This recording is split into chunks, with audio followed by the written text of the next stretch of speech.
Hi guys, this is Shubham. Welcome to my new video. आज हम बात करने वाले हैं एक ऐसे टॉपिक पे, बहुत ही ज़्यादा सेंसिटिव टॉपिक है।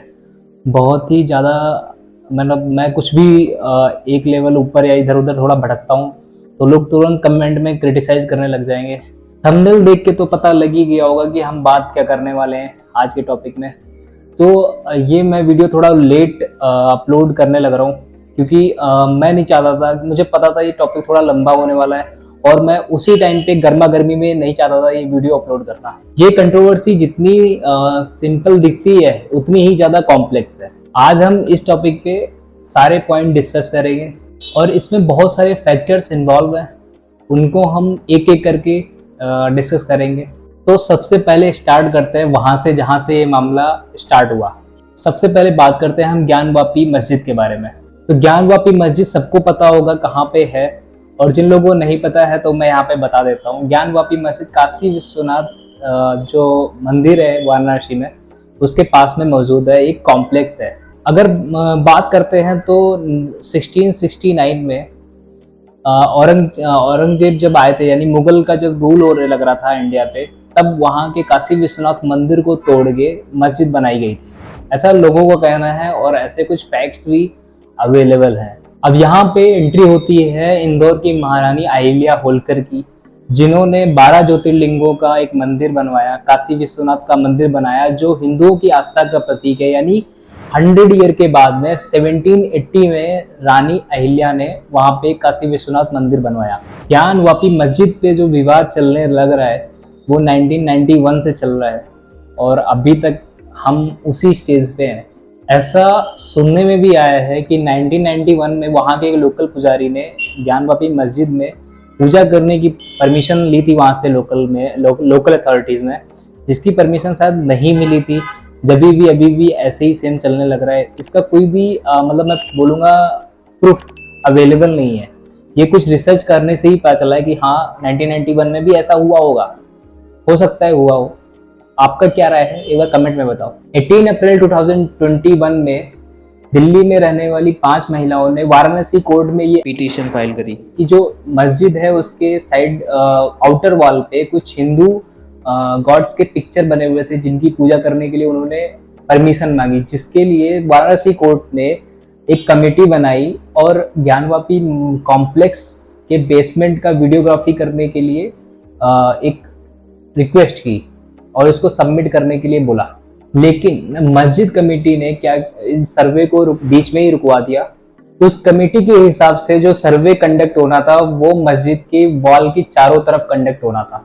अलॉन्ग विद दैट उस कमेटी ने जो कमिश्नर कंडक्ट हुए थे ये वीडियोग्राफी करने के लिए, उनको भी चेंज करने की रिक्वेस्ट की। इसको कंसिडर करते हुए कोर्ट ने 12 मई 2022 में ये अपील की कि ना ही कमिश्नर चेंज होंगे, अब जो सर्वे कंडक्ट होगा वो मस्जिद के आउटर वॉल पे तो होगा ही, और जो मस्जिद है उसके बेसमेंट में भी होगा।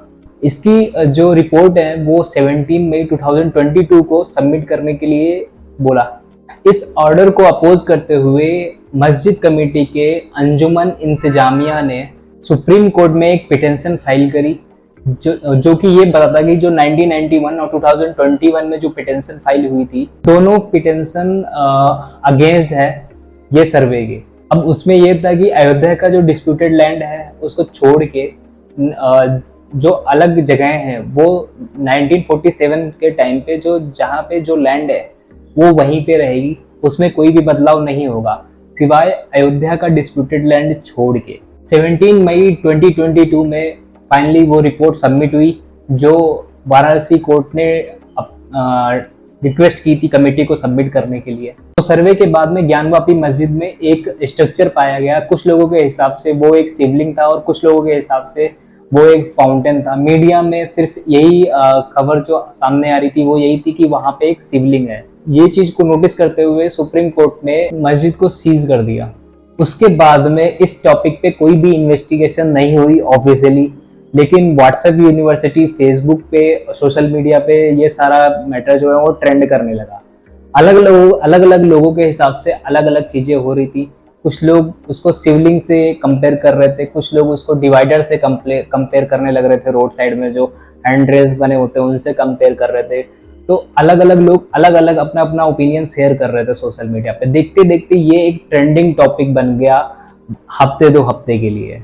अब इतना सब कुछ होने के बाद में ऐसा ना हो कि इंडियन सोसाइटी में या फिर हिंदू लोगों के सेंटिमेंट हर्ट ना हो, इतना ज़्यादा ट्रेंड होने लग रहा था। अब इसी के टाइम पे डीयू के professor, history professor Shri Ratanlal ji ने कुछ स्टेटमेंट दी, यानी सोशल मीडिया पे कुछ पोस्ट करी, क्योंकि हम सब खाली बैठ के कुछ कुछ लिखते रहते हैं, कहीं भी मनाया लिख दिया, कहीं भी कुछ किया लिख दिया।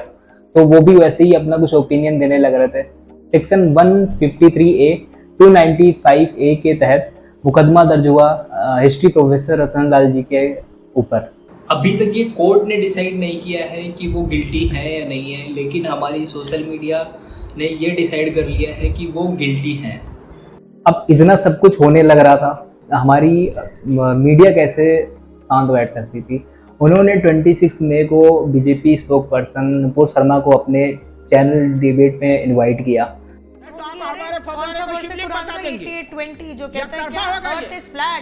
मतलब कि ये विश्व जो है वो कालीन की तरह बिछा हुआ है, मैं इनके ऊपर नहीं बोली। चैनल पे डिबेट करने के लिए इनवाइट किया। जैसे कि हमको पता है कि इंडियन टीवी में, इंडियन टेलीविजन में डिबेट में क्या होने लगता है, वही हिंदू मुस्लिम रिलीजन, मंदिर तोड़ दिया, ये कर दिया उन्होंने, ये कर दिया, आप मुस्लिम हैं, आप ये हैं। कभी भी कोई भी इवेंट पे बात नहीं होती, कभी भी कोई भी मुद्दे पे बात नहीं होती।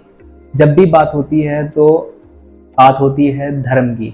नुपुर शर्मा जी ने 3 अलग अलग चैनल पे अलग अलग डिबेट दी, news 24, Republic TV, Times Now. अब वो तीनों चैनल पे अलग अलग डिबेट देने लग रही थी, जिसमें उन्होंने मुस्लिम रिलीजन के प्रॉफिट मोहम्मद के बारे में कुछ बातें बोली, जो कि मैं यहाँ पे नहीं बता सकता। और उसके बाद में वो वीडियो, वो क्लिप कुछ इंटरनेशनली वायरल होने लग गए, जो कि काफ़ी ज़्यादा ट्रेंड में हो गए। इसी के साथ साथ 3 जून 2022 में नुपुर शर्मा के अगेंस्ट में कानपुर में लोगों ने प्रोटेस्ट करने चालू किए। प्रोटेस्ट कानपुर में ही नहीं, काफ़ी सारे जगहों पे दिखे, जहाँ पे भी मुस्लिम लोग रहने लग रहे थे। इसमें कहीं कहीं पे स्टोन पेल्टिंग भी दिखी, लोग घरों पे पत्थर फेंक रहे थे, रास्ते चलते लोगों को मार रहे थे। तो ऐसे में बहुत ही ज़्यादा वायलेंस हो गया था, जो कि हमें रोड पे देखने को मिलता था। उसी के ठीक 2 दिन बाद दिल्ली पुलिस ने 2 FIR लॉन्च करी, पहला नुपुर शर्मा के अगेंस्ट में, दूसरा ओवैसी के अगेंस्ट में। लेकिन इस सब के बाद में भी लोगों के बीच में गुस्सा, वायलेंस शांत नहीं हुआ। इसी के जस्ट बाद 10 जून 2022 को मुस्लिम कम्युनिटी के लोगों ने फिर से प्रोटेस्ट चालू किया, और प्रोटेस्ट जो करने लग रहे थे वो लोग इतना ज़्यादा वायलेंट हो गए कि उसमें 40 पुलिस ऑफिसर्स इंजर्ड हो गए, और रांची में 2 लोगों की डेथ हो गई पुलिस के द्वारा। टाइम्स नाउ की डिबेट में ये क्लियर हो गया था कि नुपुर शर्मा का इंटेंशन प्रॉफिट मोहम्मद का मजाक उड़ाना ही था। लेकिन नुपुर शर्मा की ये स्पीच हेट स्पीच की कैटेगरी में नहीं आती, क्योंकि उन्होंने किसी इंडिविजुअल को टारगेट नहीं किया था। सवाल ये उठता है कि क्या अब नुपुर शर्मा को उनकी ये प्रॉफिट मोहम्मद की बुराई करने के लिए पनिश करना जाना चाहिए या नहीं?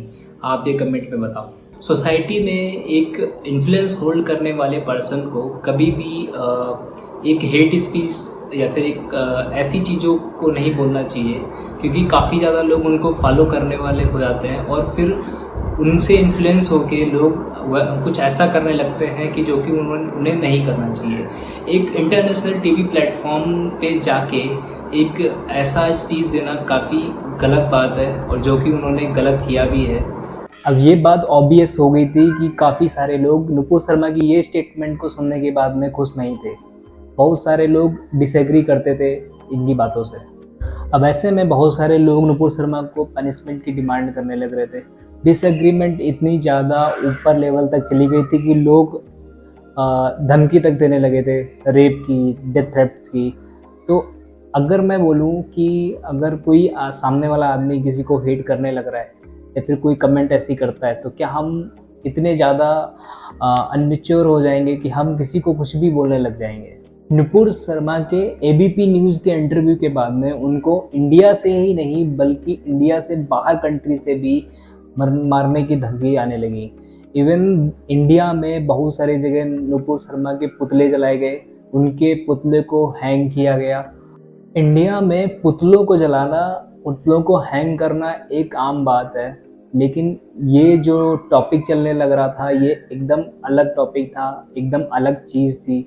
अब इंडिया में इससे पहले भी कई बार पुतले जलाए गए हैं, पुतले हैंग भी किए गए, लेकिन जब इंडिया में ऐसे पुतले जलाए गए हैं या फिर उनको हैंग किया गया है, कभी भी किसी भी आदमी ने, पर्सन ने किसी को भी जान से मरने की धमकी नहीं दी होगी।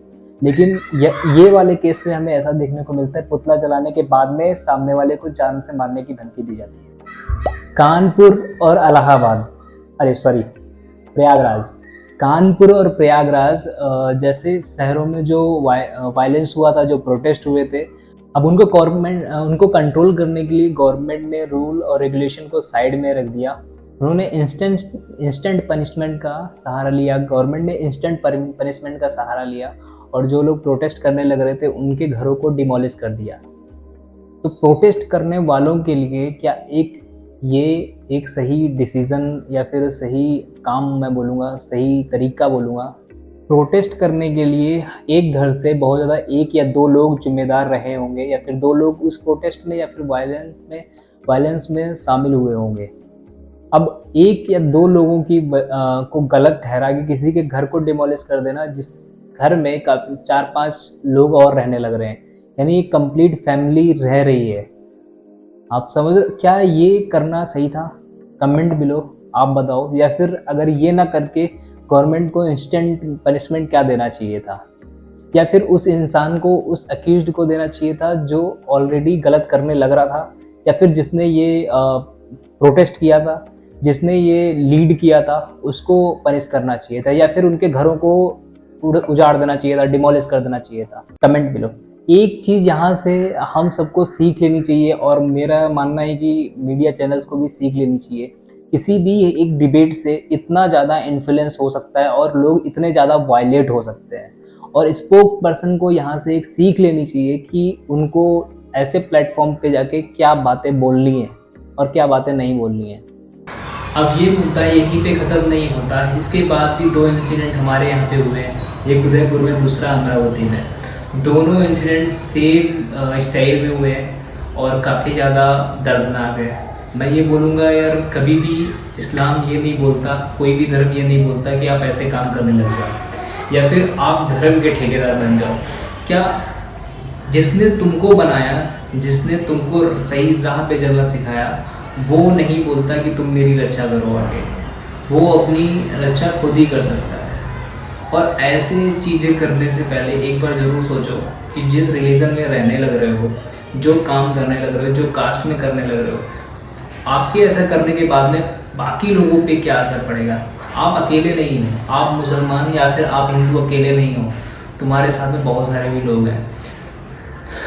तो अभी मेरे साथ में एक इंसिडेंट हुआ, मेरे एक नोन आए हुए थे जिस सिटी में मैं रहने लग रहा हूँ वहाँ पे, और उनको भी एक फ्लैट चाहिए था। तो वो मुस्लिम फैमिली से, बैकग्राउंड से बिलोंग करते थे। 150 प्रॉपर्टीज़ देखने के बाद में उनको अभी तक एक प्रॉपर्टी नहीं मिली। जिससे भी बात कर रहे थे वो सारे लोग मना कर देते थे, नहीं है हमारे पास में, नहीं है। फिर मैं बात करता था, मुझे बोलते थे है, उसको बोलते थे नहीं है। तो ऐसी चीज़ें हो रही हैं। एक चीज़ मैं यहाँ पे और क्लियर करना चाहूँगा यार, धर्म ये सब चीज़ों से नहीं चलता। अगर तुमको कुछ आस्था है तो तुम्हारे धर्म में क्या बेस्ट पॉजिटिव चीज़ें हैं वो ऑब्जर्व करो। जैसे हिंदू धर्म में लोग राम को ऑब्जर्व करते हैं, राम ने जो बताया उन रास्तों पे चलते हैं। वैसे ही इस्लाम में भी कुछ चीज़ें होंगी, उनको लेके चलना चाहिए। हमें कभी भी इतना ज़्यादा वायलेंट नहीं होना चाहिए, वायलेंस नहीं करना चाहिए कि बाकी लोग दिक्कत में आ जाए। आखिर में हम करने के लग रहे हैं, हम आपस में लड़ रहे हैं ना यार। कल को अल्लाह आएगा क्या ये सब करने के लिए? अब जिन लोगों के घर को डिमोलिश किया है गवर्नमेंट ने, अल्लाह आएगा बचाने के लिए, अल्लाह आएगा बनाने के लिए? आएगा तो बना दे आगे। जिस बात के लिए हम लड़ने लग रहे हैं, या फिर मोहम्मद प्रॉफिट आएंगे बनाने के लिए, या फिर यहाँ पे कोई हिंदू लोगों का होता घर, या राम जी आते बनाने के लिए। उम्मीद करता हूँ हमेशा की तरह आपको ये वीडियो इन्फॉर्मेटिव लगा होगा, और ऐसे नए वीडियोस, इन्फॉर्मेटिव वीडियोस देखने के लिए चैनल सब्सक्राइब कर लें, बेल आइकन दबा दें। और कमेंट में बताएं जो भी चीज़ें मैंने बोली हैं। आज थोड़ा मेरा मुंह दर्द करने लग रहा है क्योंकि ये वीडियो के लिए मैंने जो सोचा था, जो एक्सपेक्टेड मुझे देनी थी वो मैं नहीं दे पाया। इसी वजह से मेरा साउंड, मेरी आवाज़ थोड़ा ज़्यादा खुल के बाहर नहीं निकल पाई। मेरा ये चीज़ दर्द कर रहा है।